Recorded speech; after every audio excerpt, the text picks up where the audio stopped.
In the grim darkness of the far future, there is only war. This is the record of Hive Malak Primus, Pearl of the Caduceus sector, home to 43 billion Imperial souls. In the year 997 M41, the Hive fleet behemoth reached the system's edge, and the sky began to rain teeth and hunger. What follows is compiled from recovered Vox logs, field reports sealed in blast-proof data cores, and the testimony of Chaplain Invictus of the Ultramarines 4th Company, who arrived too late to save anyone but early enough to witness what remained. This is the account of 3 Imperial Guard squads who held the line as the galaxy's most perfect predator consumed their world. Their names were recorded. Their sacrifice was absolute. They bought humanity 7 hours and 32 minutes. The defense of Malak Primus was organized in concentric rings, each layer designed to delay the swarm, while evacuation proceeded from the Hive spaceport. 3 regiments of Astra Militarum formed the garrison: the Caduceus 14th Heavy Infantry, the Morvensteel Legion, and the newly raised Malak PDF. 16,000 soldiers against a tide estimated at 4 million bioforms in the first wave alone. Command fell to Colonel Helena Saris, a veteran of the Damocles Crusade who understood the mathematics of hopeless wars. She divided her forces into defensive zones, each commanded by officers she trusted to die properly. The outer wasteland line would hold for 6 hours, the outer walls for 4, the mid-hive for 2, the inner sanctum until the last man fell, or the Emperor sent deliverance. Squad Hellborn held position Gamma 7 on the wasteland perimeter, 15 kilometers from the Hive's outermost walls. They were Caduceus 14th, grizzled veterans who had fought orcs on Golgotha, Tau on Kaitan, and now Tyranids on their own homeworld. Sergeant Davos Hellborn, 48 years old, had buried 3 wives and 7 children during his service. His squad numbered 9. Guardsman Peter Cass, the Joker who hadn't smiled in 3 campaigns. Guardsman Helena's brother Mikhail Saris, assigned to the line despite his sister's rank. Guardsman Specialist Tova Wren, whose heavy bolter had a name and kill count carved into its stock. They occupied a rockcrete bunker that had defended Malak for 2 centuries against raiders and rebels. Now it would hold against hunger incarnate. The Tyranids came with the evening, announced by seismic sensors that registered movement across a 50-kilometer front. At first, they appeared as shadows in the dust storms, distortions in the heat shimmer, shapes that moved wrong. Then the vanguard organisms broke through the haze, hormigorns by the thousand, scuttling forward on blade limbs, driven by synaptic impulses from unseen masters. Behind them, larger forms, Tyranid warriors coordinating the swarm with psychic precision, carnifexes that shook the earth with each step. The sky darkened with gargoyle swarms, their shrieks harmonizing into a sound that bypassed the ear and struck directly at the hindbrain. Sergeant Hellborn watched through magnoculars, counting enemy formations with mechanical calm. Macro cannons, he ordered. Fire at will. The Imperial guns spoke first, their shells arcing across kilometers to detonate among the swarm. Each impact carved holes in the tide, killing dozens of bioforms, scattering chitin fragments and acid blood across the sand. The Tyranids did not slow. They flowed around the craters like water around stones, adapting their advance in real time as the hive mind processed and discarded failed approaches. At 3 kilometers, the heavy bolters opened up, their mass reactive rounds punching through carapace armor. At 1 kilometer, laser guns joined the chorus, thousands of beams lancing into the darkness. Squad Hellborn fired with the practiced rhythm of veterans who understood that perfect accuracy mattered less than sustained volume. They killed and killed and killed, and still the swarm came on. The line broke at position Delta 3 when a Trigon Prime tunneled beneath the fortifications, emerging directly inside the defensive perimeter. The resulting breach allowed 10,000 Hormigorns to flood through before the reserve companies could seal it. Squad Hellborn heard the Vox traffic deteriorate into screams and static. Colonel Saris's voice cut through the chaos with Arctic clarity. All outer positions fighting withdrawal to Wall Primus. Hellborn, you have rear guard. It was not a request. It was an execution order phrased as orders. Sergeant Hellborn acknowledged with 2 words: Emperor protects. Then he turned to his squad. We hold for 30 minutes. Buy them time to collapse the gates. Load fresh packs. They held for 47 minutes. Squad Hellborn became a moving fortress, retreating by bounds while pouring fire into the swarm. Guardsman Mikhail Saris died first, dragged from his position by a lictor that materialized from stealth camouflage. Guardsman Specialist Tova Wren died third, her heavy bolter overheating as she covered their withdrawal, cooking off its ammunition in a final explosive prayer. They left her corpse burning, the swarm already consuming it for biomass. By the time Squad Hellborn reached Wall Primus, they numbered 4. Sergeant Hellborn checked his chronometer. They had bought 47 minutes. The outer wasteland was lost. 1,700 Imperial Guardsmen had purchased those minutes with their lives. Behind the massive gates of Wall Primus, they heard the heavy locks engage. The second line would hold. Wall Primus was a marvel of Imperial engineering, a defense line 40 meters high and 15 kilometers long, studded with macro cannon batteries, flamer emplacements, and enough ammunition to level a small city. Squad Tarnas of the Morvensteel Legion held Section 13, a manufactorum complex built into the wall itself. They were combat engineers and sappers, specialists in demolition and fortification. Sergeant Callis Tarnas, a woman with burn scars covering her left side from a promethium accident, commanded 11 soldiers who understood explosives better than Faith. Guardsman sapper Jens Ulrich could calculate blast radius by instinct. Guardsman engineer Mira Vex had once collapsed a hab block onto an Orc war boss. They prepared their section with methodical precision, laying demo charges at structural weak points, priming frag mines in kill zones, turning their assigned territory into a death trap waiting for the trigger. The Tyranids reached Wall Primus at dawn, and with them came a new horror: the bioweapons. Biovores launched spore mines that exploded in caustic clouds, melting through rockcrete and flesh alike. Acid spray from pyrovores ate through defensive positions, turning soldiers into screaming sculptures of dissolving bone. The air itself became poisonous as the Hive fleet's atmospheric conversion began. Xenospores that would, over months, transform Malak into a feeding ground optimized for Tyranid biology. Squad Tarnas fought from behind sealed blast doors, their rebreathers filtering air already turning toxic. Sergeant Tarnas watched enemy formations through picked feeds, waiting for the perfect moment. When a Carnifex brood clustered at the wall's base, she triggered the first demolition sequence. 20 tons of manufacturing machinery collapsed onto the bioforms, crushing them into paste. But the Tyranids adapted. They always adapted. The Hive mind processed the threat of explosives and adjusted, sending expendable organisms to trigger traps deliberately, spending lives to map the defenses.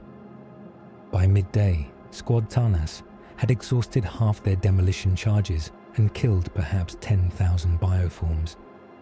The swarm's numbers seemed infinite. Worse, reports filtered through the Vox. Wall Primus had been breached in 3 locations. Acid had eaten through foundations that had stood for centuries. Tunneling organisms had bypassed defenses entirely. The manufactorum shook as something massive struck its foundations.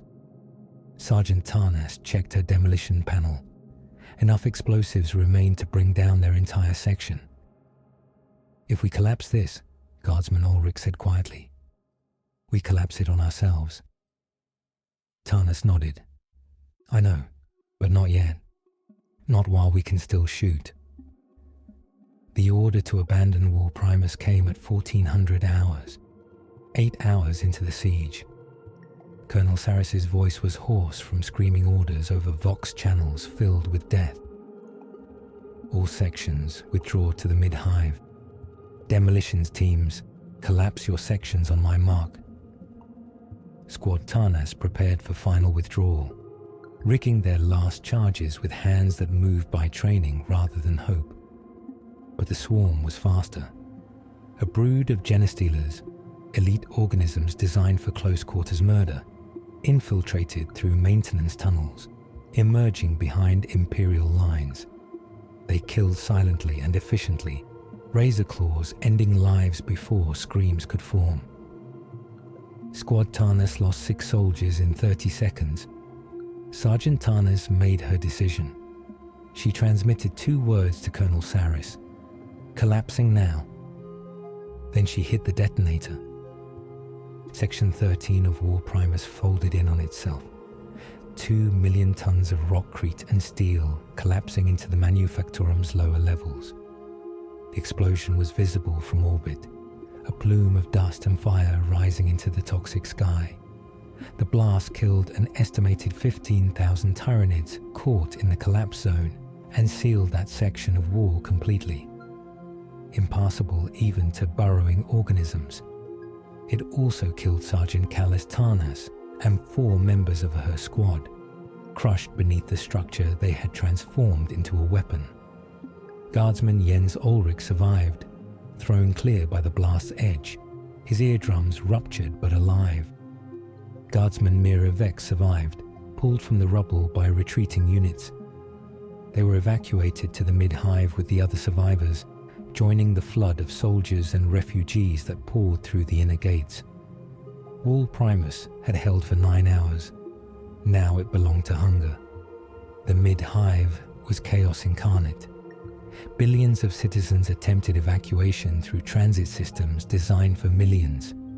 Streets became rivers of humanity, flowing upward toward the spaceport, where evacuation transports departed every 17 minutes, each one carrying 30,000 souls to safety. But the math was cruel. 43 billion people, 600 transports, 72 hours until the main Hive fleet arrived. Millions would reach orbit. Billions would die screaming. Squad Loran of the Malak PDF guided civilians through Pilgrim's Corridor, a sacred processional route now choked with terror. They were young soldiers raised on Malak, defending their home. Sergeant Davin Loran was 19, commanding 14 PDF troopers whose average age was 17. They had trained for riots and minor insurgencies. Now they fought to preserve order against an enemy that dissolved order by its existence. Guardsman PDF Sarah Morton carried a 6-year-old girl whose parents had been trampled in the crush. Guardsman PDF Lev Cross directed foot traffic with the bullhorn voice of a man determined to die useful. Sergeant Lauren coordinated with the few remaining officers, trying to maintain some thread of coherence as the entire social structure of Malak dissolved. The Vox brought increasingly desperate reports.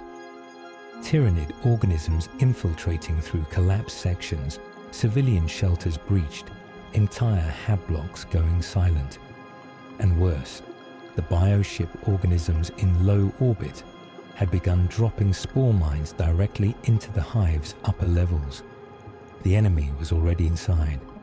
The mid-hive would not hold. It could only delay. They made their stand at the Cathedral of St. Macarius, a shrine that had stood for 6,000 years, its walls carved with the deeds of heroes and saints. 10,000 civilians sheltered inside, praying to the god Emperor for deliverance that would not come. Squad Lauren formed a defensive perimeter at the cathedral's entrances, alongside survivors from other PDF units, ecclesiarchy guards in crimson robes, even gangers from the Underhive, who had chosen to die defending something larger than territory. They numbered perhaps 300 soldiers facing an enemy that could smell their fear. Sergeant Loran looked at his squad. Children in uniform, holding lasguns with hands that had held schoolbooks months ago, and felt something break inside his chest. Then he pushed it down, buried it beneath duty, and gave his first real order. We hold this sanctuary. Nothing gets past us. The Tyranids came through the mid-hive like a flood through canyons, following scent trails of terrified humanity. They came as Hormagaunts and Termagants, as lictors that killed from shadows, as raveners that tunneled through hablock floors. They came with perfect coordination, every organism an extension of the hive mind's singular hunger. The cathedral's defenders opened fire when the swarm was 50 meters distant. Lasfire lit the processional avenue, turning night into flickering day. Guardsman Sarah Morton, still carrying the girl she'd rescued, passed the child to a priest and took her position. She was crying as she fired, tears streaming down her face, but her aim was steady. They killed and killed, and the swarm absorbed their fire and came on. The cathedral held for 37 minutes before the doors were breached. A carnifex smashed through the western entrance, its biocannons tearing through stone and flesh. Squad Lauren fought in the doorway itself, bayonets fixed, fighting hand-to-claw against bioforms designed for slaughter. Sergeant Lauren took a scything talon through the shoulder and kept fighting, his left arm hanging useless, his last pistol firing until the power pack died. Guardsman Lev Cross died holding the line, his body forming a literal barrier. Guardsman Sarah Morton emptied her weapon into a warrior's skull, watched it collapse, then was torn apart by the 3 Hormagaunts behind it. The cathedral's bells tolled 3 times, rung by a priest who died at the ropes, and the sound echoed across the mid-hive like a funeral hymn for a world. In the chaos, survivors merged. Sergeant Davin Loran, wounded and bleeding, found himself moving with remnants of other squads. 3 soldiers from Squad Hellborn, including the sergeant himself. 2 engineers from Squad Tarnas, a dozen PDF, and perhaps 50 civilians who had abandoned hope of evacuation. They fled deeper into the hive, following emergency routes marked by Mechanicus way shrine markers, heading for the one place that might offer final sanctuary, the Forge Cathedral at the hive's heart, where the Adeptus Mechanicus maintained the ancient reactors and machine spirits that powered Malak. If anywhere could be defended, it was there. If anywhere deserved defending, it was the sacred machinery that had sustained their world for millennia. Colonel Saris's final transmission reached them through failing Vox systems. All remaining units converge on the Forge Cathedral. Reinforcements inbound. Hold until they arrive. The Forge Cathedral of the Omnissiah was a structure that blurred the line between worship and industry. Plasma reactors the size of hab blocks hummed with power, their surfaces inscribed with prayers in machine code. Conveyor systems moved sacred oils and blessed components through arterial pathways. Tech priests in red robes maintained rituals that kept the forged spirits content, their binary hymns harmonizing with mechanical hum. When the survivors arrived, they found the cathedral already fortified, Skitari rangers in positions along the upper galleries, servitors armed with heavy weapons, tech priests who had transformed their own bodies into weapon platforms, and soldiers, the last defenders of Malak Primus, from a dozen shattered units, forming a final line around humanity's most sacred machines. They numbered perhaps 400 soldiers and 2,000 civilians. Squad Hellborn survivors, Sergeant Davos Hellborn, Guardsman Peter Cass, Guardsman Hella Vaughan, took positions in the eastern approach, their lasguns down to final charge packs. Squad Tarnis's engineers, Guardsman Jens Ulrich, still deaf from the wall's collapse, Guardsman Mira Vex, her hand steady despite everything, rigged the last of their explosives around structural pillars.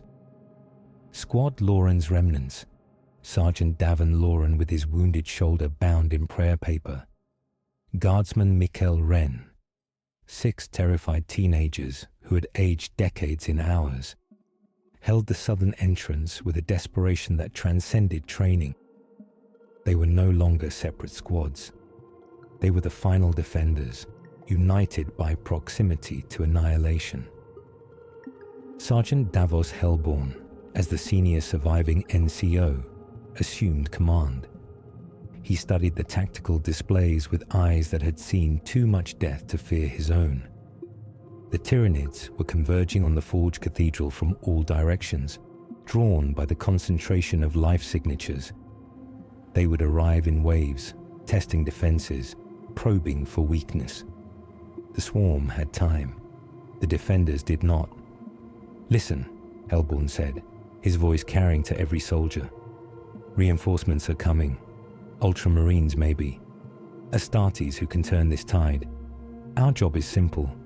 Hold until they get here. Hour by hour, minute by minute. We hold because that's what the Guard does.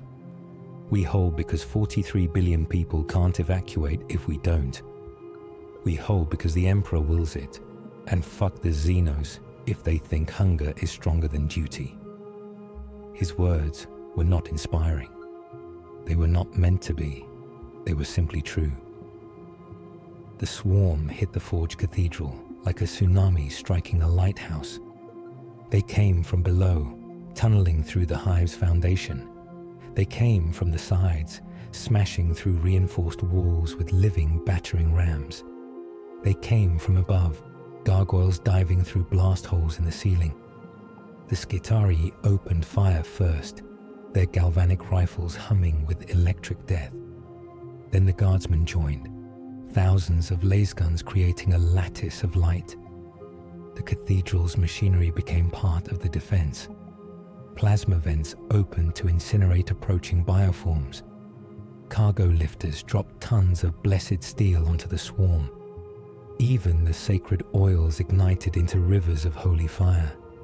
They fought not as individuals, but as an organism themselves, each soldier a cell in the body of Imperial resistance.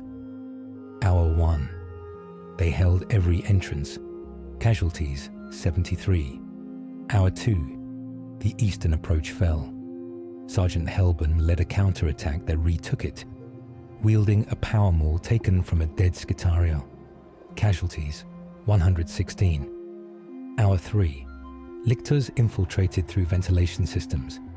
Guardsman Peter Cass died killing one, driving his bayonet through its skull even as its claws opened his chest. Casualties, 142. Hour 4. A Carnifex breached the southern wall. The explosion Guardsman Mira Vex triggered buried it under machinery, but also collapsed that entire section. Casualties, 198. They were bleeding out, measured in lives rather than blood. But they held. In the 5th hour, young Sergeant Davin Lauren found himself fighting alongside Sergeant Davos Hellborn, 2 men from different worlds united in the simplicity of violence.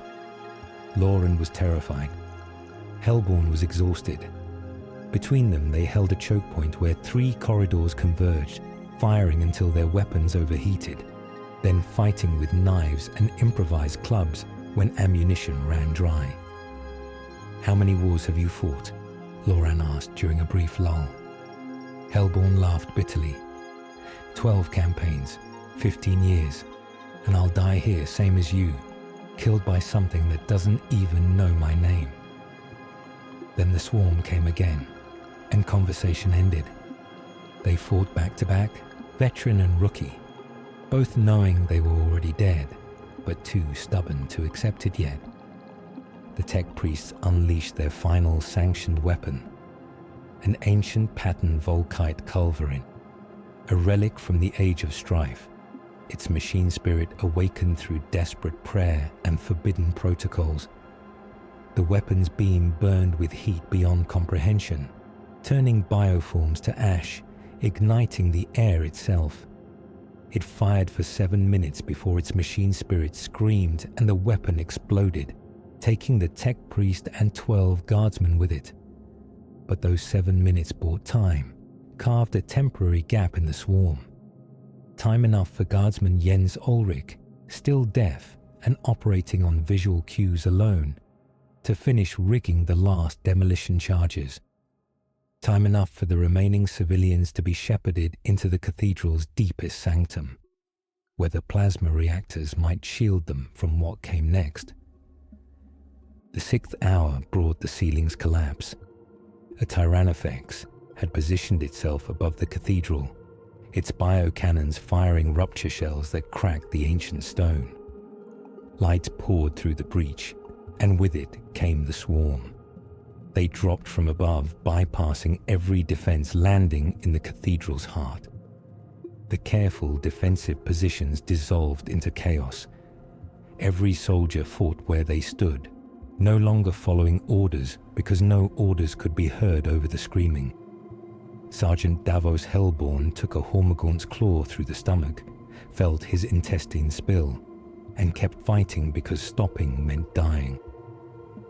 Guardsman Hella Vaughn emptied her final power pack at point-blank range into a warrior's face, saw it die, then was killed by the termagant swarm that followed.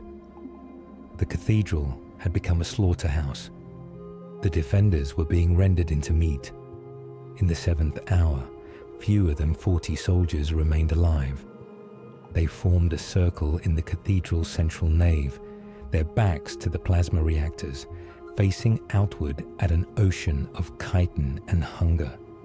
Sergeant Davin Lauren, bleeding from a dozen wounds, stood beside Guardsman Mikkel Wren, a boy who had wet himself in terror, but still held his lasgun steady. Guardsman Mira Vex knelt with a detonator in her hands, ready to collapse the entire structure if the enemy reached the reactors. And Sergeant Davos Hellborn, disemboweled but defiant, leaned against a pillar with a las pistol in each hand, waiting for the end. They had held for 7 hours. They had bought time for 2 million civilians to evacuate. They had done their duty. Now came the reward, death, and perhaps remembrance. The Tyranids came from every direction, a tide that would drown them in seconds. Sergeant Hellborn raised his pistols and prepared to fire his final shots. Sergeant Lauren closed his eyes and whispered a prayer to the Emperor he wasn't sure existed. Guardsman Mira Vex's thumb hovered over the detonator, and then the world exploded with a sound that was not of this earth, a sound like thunder distilled to violence, like rage given voice. Drop pods, falling from orbit at terminal velocity, smashing through the cathedral's roof and into the swarm itself. Each impact killed dozens of bioforms, crushed beneath tons of ceramite and sacred steel. The pod's assault ramps blew open, and from within stepped angels in blue armor. The Ultramarines had arrived. 4th Company, tactical squads numbering 30 Astartes, led by Captain Severus in Terminator armor that bore scars from 100 battlefields. They moved with the precision of demigods, their bolters speaking in explosive hymns. Each round was a prayer that ended in death. They carved through the Tyranid swarm with chain swords that sang, combat knives that found weak points in alien anatomy, and righteous fury that transcended mere training. The The defenders watched in stunned silence as the Space Marines did in minutes what they had struggled for hours to achieve. Not just hold the line, but push it back. The cathedral, for the first time in 7 hours, was no longer being overrun. Captain Severus found Sergeant Davos Hellborn leaning against his pillar, holding his intestines with one hand, his empty pistol with the other. The Space Marine knelt, his armor's servo motors whining, bringing his helmeted face level with the dying guardsman. "You held," Severus said, his voice amplified through external Vox speakers. "You held, and you bought time for millions to escape. The Emperor sees your service." Hellborn tried to speak, coughed blood instead. Then, with the last of his strength, he raised his hand in the sign of the eagle. Severus returned the salute. When Hellborn's hand dropped, Captain Severus caught it, holding it steady until the guardsman's eyes went dark. Then the Space Marine stood, turned to his squad, and ordered, "Purge this cathedral. Leave nothing alive that does not serve the Emperor." The surviving defenders were evacuated under Astartes' protection. 19 guardsmen remained alive, none from Squad Hellborn except the sergeant himself, who died moments after the Marines arrived. 2 from Squad Tarnus, Guardsman Jens Ulrich and Guardsman Mira Vex, both wounded but mobile. 4 from Squad Loran, including the young sergeant himself, carried out on a stretcher while clutching a rosarius that had belonged to a priest. And 11 others from shattered units, each one a survivor of personal apocalypse. They were loaded onto Navy Valkyries that ferried them to orbit, to hospital ships where they would be treated, debriefed, and eventually reassigned. The Imperium did not permit retirement for those who had seen too much. They would fight again, on other worlds, until death found them or madness claimed them first. Captain Severus remained in the Forge Cathedral as his companies swept the mid-hive, purging the Tyranid infestation with flamers and bolter fire. He walked through the cathedral's nave, past the bodies of guardsmen who had held with nothing but lasguns and faith. He found the Vox recorder where someone had left it running, looping the final transmission on repeat. "For the Emperor, for Malak, for the Emperor, for Malak." The voice was young, barely more than a child. Severus retrieved the recorder, sealed it in a stasis case, and marked it for delivery to the Ultramarines' archives on Macragge. These voices would be preserved. These names would be remembered, at least by those who understood the price of Imperial survival. The siege of Malak Primus lasted 9 hours from first contact to Astartes' arrival. Imperial casualties totaled 11,847 guardsmen killed, 6,000 wounded, and 400 missing presumed consumed. Civilian casualties exceeded 6 billion, though precise counts were impossible amid the chaos. Tyranid casualties were estimated at 4.2 million bioforms destroyed, with the main Hive fleet elements still approaching. The Ultramarines established a new defensive perimeter and held the Hive for another 6 days, until Navy orbital bombardments sterilized the planet's surface. Malak Primus was declared perdita, lost beyond redemption. The surviving population, numbering 7 billion, was evacuated and resettled across 14 worlds. The planet itself would be monitored for 10,000 years to ensure no Tyranid spores survived to germinate. The Administratum recorded the defense of Malak Primus in 374 pages of bureaucratic notation, cross-referenced with supply expenditure reports and casualty ledgers. But the Ultramarines maintained their own record. In the Chapel of Fallen Heroes on Macragge, a new wall was dedicated, black marble inscribed with the names of every guardsman who died defending the Forge Cathedral. Squad Hellborn, Squad Tarnus, Squad Loran, and 600 others whose names were recovered from dog tags, personnel files, and Vox recordings.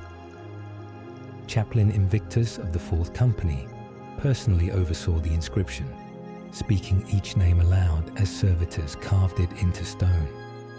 It took 3 days. When questioned by his brothers about this unusual devotion to mere mortals, the chaplain's response was simple. They held when angels were absent. They died so millions might live. If we cannot remember their names, we dishonor our own. The survivors were decorated. Sergeant Davin Loran received the Imperial Laurel for holding the Cathedral of St. Macarius beyond all reasonable expectation. Guardsman Mira Vex was awarded the Medallion Crimson for her demolition work that killed an estimated 20,000 Tyranids. Guardsman Jens Ulrich, still deaf from the wall's collapse, received the Macarian Cross and was medically discharged, a mercy rare in the Imperial Guard. They stood at attention during the ceremony, their dress uniforms immaculate, their faces empty. The medals meant nothing. The honors were ash. Their brothers were dead, consumed by a hunger that would move on to devour other worlds, and no amount of bronze and ribbon could fill that void. When asked how they felt, Sergeant Loran gave the only answer he could. We did our duty. That's all there is. 3 years after the siege, a rogue trader vessel passed through the Malak system and took picked captures of the dead world.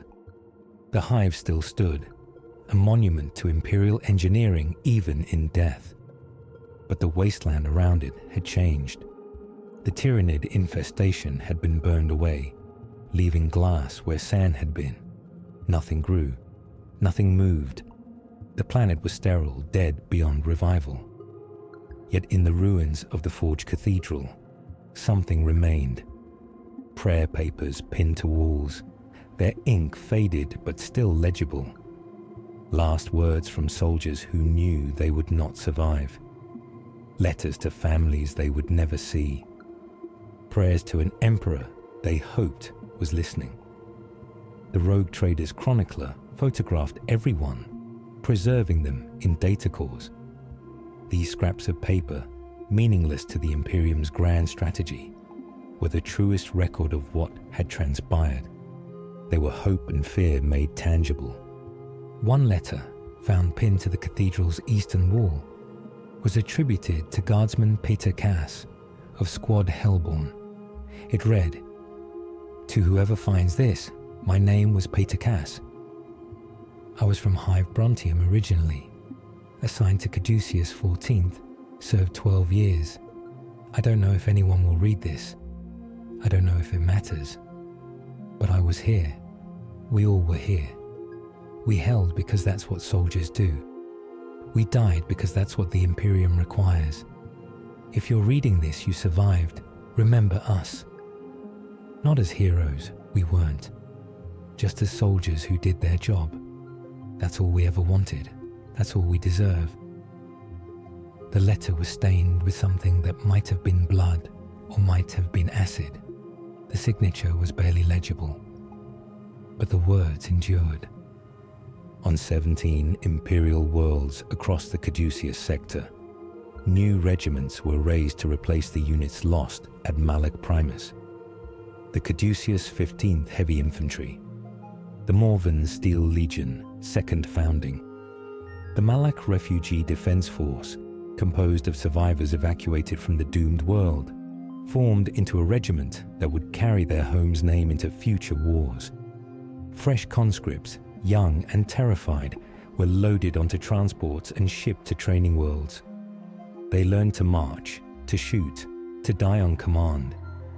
Their instructors told them about Malak Primus, about the squads that held impossible positions, about soldiers who bought time measured in minutes and paid in blood. Some of the recruits listened. Most just tried to survive training. All would eventually understand. They were replacements, spare parts for the war machine. resources to be expended when the Imperium required it. 20 years after the siege, Sergeant Davin Loran, now Lieutenant Loran of the 8th Cadian Shock Troops, having been transferred after Malak's fall, sat in a trench on a world whose name he'd already forgotten and told the story to fresh conscripts. He spoke of 3 squads who became one, of veterans who taught rookies to survive, of engineers who turned architecture into weapons, of young PDF soldiers who held sacred ground against hunger incarnate. He spoke of Sergeant Hellborn's final salute, of Guardsman Vex's demolition charges, of the moment the Ultramarines arrived, and he realized he would live to see another dawn. The conscripts listened with the hollow attention of those who cannot yet imagine their own deaths. "Will we fight Tyranids?" one asked. Loran was silent for a long moment. Then, maybe not, doesn't matter. When the swarm comes, and something always comes, you hold.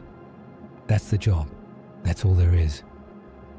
In the archives of the Ultramarines chapter, in the Hall of Remembrance where heroes and mortals alike are honored, there stands a statue.